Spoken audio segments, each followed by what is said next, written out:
bermasdan uni yashiradigan bo'lsak, qizg'anchiqlik qiladigan bo'lsak, bu nima deydi? Mana bu o'sha biz borliqqa berish kerak deb yozibman, edi. Borliqqa berish kerak deb yozganman. Insonni qalbini ochadi-da borliq.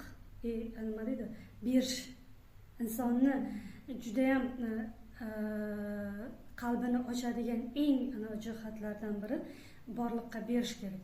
Bizdagi ego, mana 3-o'lchamda bizda ego bor deb o'lchamlar haqida gapiraman hozir. Mavzumizdan boshqa narsa. Mana bu 3-o'lchamda ego, nafs faqat olish kerak.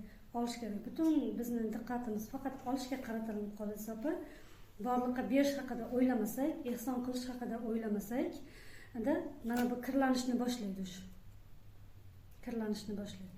Biz qancha borliqqa minnatdorlik sifatida minnatdor bo'lib, o'zimizdan minnatdor bo'lib, yaxshi ko'rganimiz uchun berishni boshlasak, Alloh uchun deb aytsak, bu juda ham idealniy narsa bo'ladi. Alloh uchun beraman mana shu narsani. Minnatdor bo'lib, qanaqadir qarzdorlik sifatida emas. Men qarzdorman, men berishim kerak degan qarzdorlik sifatida emas-da. Bu yana shartli bo'lib qoladi-da. Men agar naqa qiling, men berishim kerak. Agar men bermasam, shunaqa bo'lar ekan deb emas. Shartsiz mehrdan, sevgidan berishingiz kerak, berishni xohlab, shunaqa sevgiga ochadi-da insonni. Mana qalbini ochadi-da.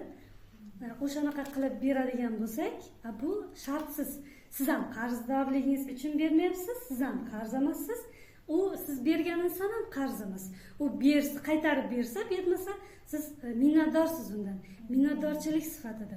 Shunaqa shartsiz holatga kelib olish kerak inson. O'shanda mana bu auralar to'lishni boshlaydi. Biz qancha kimlargadir yaxshilik qilsak, faqatgina berishda moddiy narsalar emas.